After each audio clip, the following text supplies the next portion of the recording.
and welcome back to Clownfish TV. It is me, Geeky Sparkles, and today we actually have Neon.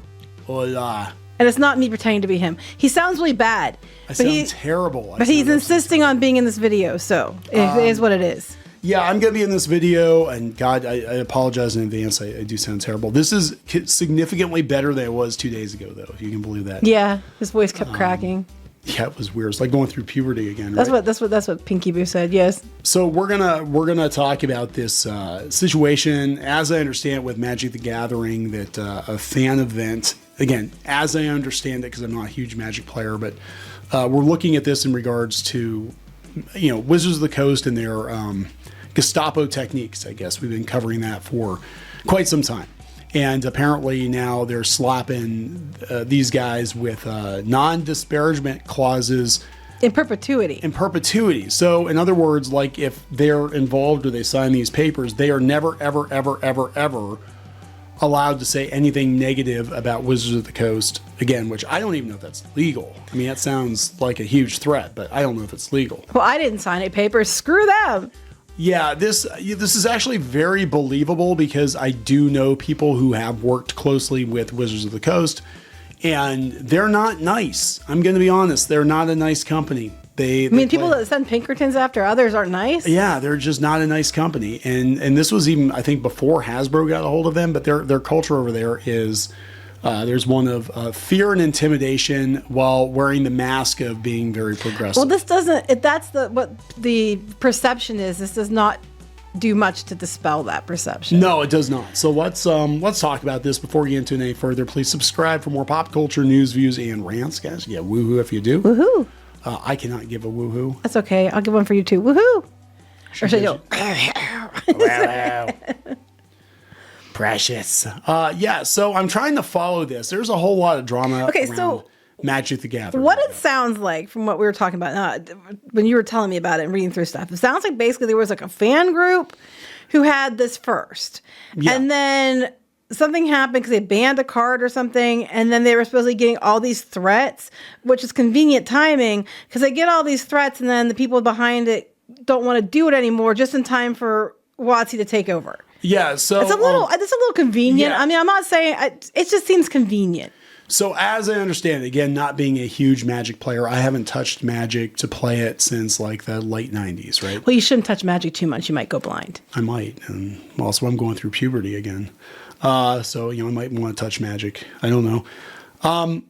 The Commander style play is a certain style play. I guess it's more casual style play, and it's made up of, as I understand it, was made up of an all-volunteer Commander Rules Committee, but now Wizards is taking it over. This is kind of like Gen Con, where, Hasbro comes in and then they kind of, take it over. We had this happen with a lot of different things, like with My Little Pony convention and all kinds of stuff had this happen. Hasbro is notorious for this. I think they did it with, I want to say BotCon, where it basically gets to a certain size. It's like, hey, thanks, you did all the work, yeah. Yeah, you did all the work, and now we're gonna come in and take it over, right? But apparently there was like all kinds of craziness going on leading up to this. That here's the history of it. This is actually coming from Polygon. I'll give his name's Charlie Hall. He covers tabletop. He's actually pretty good. He's a bright spot over at Polygon. His stuff's actually pretty good. Okay, do you want me to read this because you're having trouble? Yeah, go for it. Where you want me to start at? The alleged threats, start at the beginning? Sure. Okay, the alleged threats. That's where I'm starting? We're talking about the threats. There were threats of players against these guys, and then... So, alleged threats of our ban cards in Commander Magic the Gathering's most popular mode of play have driven its governing body to relinquish control of the format. Convenient. Going forward, Wizards of the Coast will itself be wholly responsible for Commander, which had previously been managed by the 5-member all-volunteer Commander Rules Committee. So basically, there was threats made against the volunteers, and now the volunteers want to quit just so Wizards of the Coast can take it over. Again, I find this seems awfully convenient. Given their history.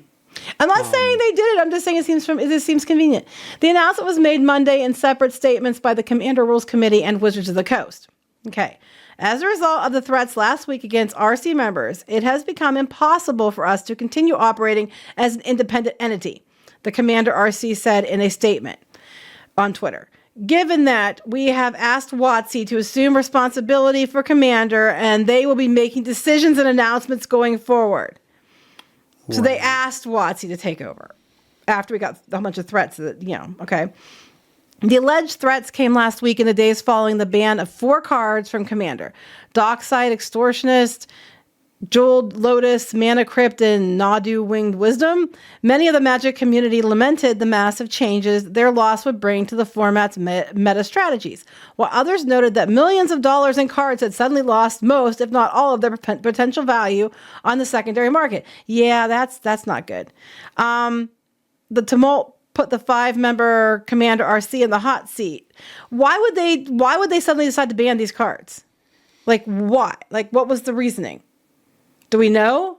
I don't know. I mean, I don't follow it really closely, but because if that's the case, they're talking about like really expensive cards suddenly being worthless. Yeah. And so, they're kind of like, hey, you deal with it, Wizards. You deal with it. I'm guessing they were super powerful. And, no. So Wizards said, we've seen players and fans share a diverse range of passionate opinions, far too many of which were harmful or malicious. The conversations escalated, culminating with unacceptable personal threats to the safety of members of the Commander Rules Committee. This is something we will not tolerate.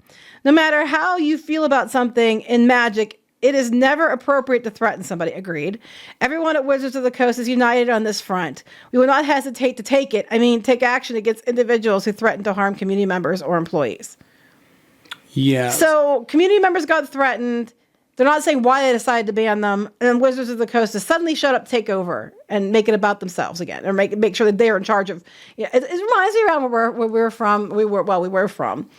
They had like small events we'd have. And it was like the same people in town always end up taking over all of them. Yes. So it was always the same people running everything because they made sure of it. They would do whatever they had to do to make sure they got put in charge of that too. If something, it would be a real shame if you suddenly did really bad if you don't put us in charge. Things like that. I don't know what happened, but it just seems really odd to me. But from the outside looking in. Right. I'm looking at this, and like this was something that the fans came up with. It grew organically, this play style, and Wizards didn't really officially support it until 2011, and then they came out with an official product for this play style. And now they probably just want to own it. I mean, I'm just saying, it's just like, why? Again, this is coming from a guy who, and I want to say for the 3rd or 4th time here, I have not touched Magic since the late 90s. I don't care. I play D&D, but I usually play old school. I am familiar with it because my brother used to play, or he used to have the cards and stuff. He used to, because he liked the art, and he also used to play it with his friends and stuff, but that was a long time ago. A lot of people... 90s, it was in the 90s. People buy the cards, they don't even know how to play. People buy Pokemon cards, they don't even know how to play. Well, I'm sure he had a lot of valuable cards. There's a game here, I guess. I don't know. He no longer has those cards. I bet he wishes he did. Okay, so now fast forward. So when they're taking over as part of their new plan for this thing that just happened to fall into their lap, supposedly, wink, wink, the new committee, if you're part of the rules committee, which I'm assuming is still volunteer, you have to sign a non-disparagement clause that is in perpetuity. Yeah, that's really concerning. It just gets worse every time I read something else. Yeah, they said the move that feels like, this is coming from Bounding in the Comics, by the way, it feels like it was done solely in order to help the tabletop publisher retain full control of any and all narratives. That's exactly what it sounds like. That's exactly it. This is, again, this is not surprising for anyone who is familiar with Hasbro and how they do it. They let the fans build the event, and then they swoop in and they basically take it over. Wizards is reportedly asking potential members of the new Magic the Gathering Commander Rules Committee to agree to a surviving non-disparagement clause, which in theory would prevent them from ever saying a negative word against the game or the company for the rest of their lives. Yeah, well, I didn't sign it. You're full of shit, WotC. Yeah, they said, it was created by the late Sheldon Menery in 2011.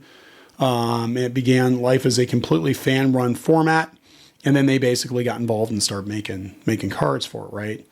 So it's a slightly more casual and accessible format for Magic, which is good because when I played Magic, part of the reason I didn't stick with it was even back in the 90s, it was ridiculously complicated.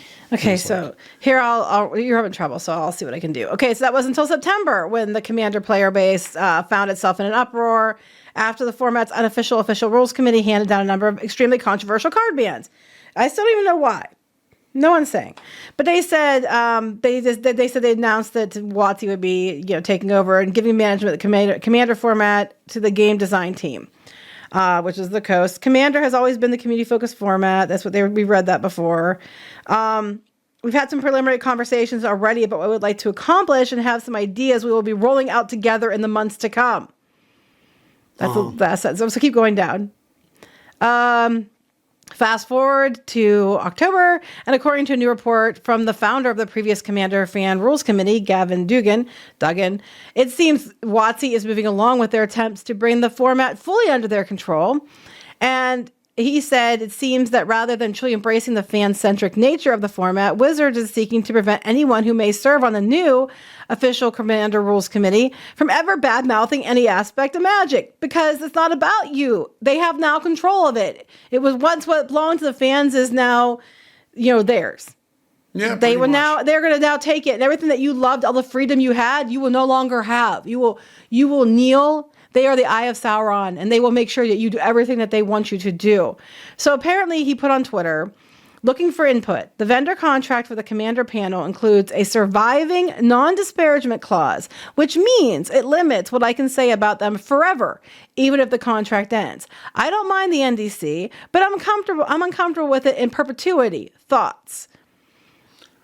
My thought is I wouldn't sign it. I wouldn't sign it either. That's my thought. So he said, since I think WotC is doing a bad job of managing Commander, could reasonably be considered disparaging the company, this seems kind of important. And they've said that all members of the new RC panel will receive the same contract with no exceptions. So you're not allowed to even say, hey, it's a bad job. I don't agree with their choices. You can't say that. That's disparagement.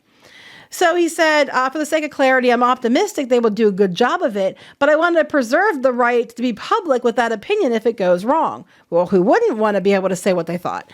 And then someone said, this being the new panel, or he goes, yeah, it's for the new advise WotC on how to run Commander Group. Okay, so you're not even... It's whoever they pick. You're an for advisor. The new, right, it's for the people they pick. Yeah, they're not, yeah, you're the advisors. So they said, you talk about legal viability.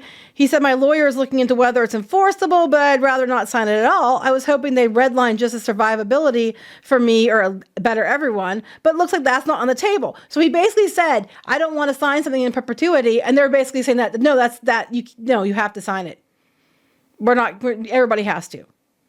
Yeah. And then they said, I think this would stress you out, but somebody else said this, but I'm not sure if it would stress you out more than not being involved in the future of the format. And I'm like, really? And this guy said, I swallowed my words and played nice for the past month for the good of the format. At some point, there has to be a line, and this might have to be it. Dude, don't sign it. Yeah, I would. I would not recommend you signing that at all, because they're being that ridiculous. They get control of this fan-run thing through a weird set of circumstances, and the first thing they do is tighten their grip that the people that work with them are not allowed to say anything.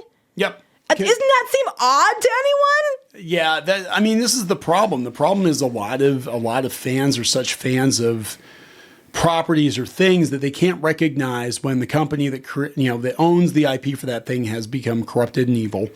I was gonna say, the more you tighten your grip, the more star systems are gonna slip through your fingers. What the flip are you thinking? And a lot of these people, they might have come in when it was independent Wizards of the Coast before Hasbro or whatever, or different times or whatever, but. Like, you have to get to a place where, like, this company is not good. They're just not good people. How long till they pull a Disney and then they put something in it that if you agree to play this or use this app or whatever, somehow you're waiving your right to this, that, and the other, and you can't say anything bad about them forever? Yeah, that's exactly I'd start reading all the fine print and everything coming out of them if I were you. I'm just saying. I guarantee you this is Hasbro legal because Magic got them through the pandemic. Right? They printed a shit ton of Magic cards. They made a bunch of money. They had so many damn Magic cards. They were in landfills. They overprinted cards. They were reprinting powerful cards, rare cards, which pissed off the secondary market people. They're not gonna. Yeah, they're gonna be like, finally, we have complete control over everything Magic the Gathering, and we're just gonna juice this bitch. That's what they're gonna do. They're gonna juice it. And if it doesn't go well, they're gonna probably throw this committee over, under the bus. Well, what's gonna happen? Because you're not allowed to say anything. That's exactly what's gonna happen. What's gonna happen is shit's gonna hit the fan. the fans aren't going to like the way that the corporation took over their fan-run event. And then they're not going to be allowed to defend themselves. It's going to be like, oh, we just, we just listen to them, guys. We listen to them. But they can't contradict them even if they lie because you'll be disparaging them. I would say it's time to walk away at this point. He was the founder of the previous Commander Fan Rules Committee. You already did it once. You don't have to do it again. I think it's weird. I think they're setting them up for a fall. So since I didn't sign it, I can say I think WotC needs to take their bullshit, ham-fisted, moronic hot takes, stick them up their ass. They can figure out which end that is. Twist, sit and spin, then go away crying like the little fuckers they are. Wow. Because, I'm allowed to. I didn't sign anything. There you go. All right, we're going to wrap this up? Yes. So please like and subscribe. Comment, let us know what you think, and we'll talk to you later. Bye. Join the reef. Go to clownfish-.com. That's clownfish-.com.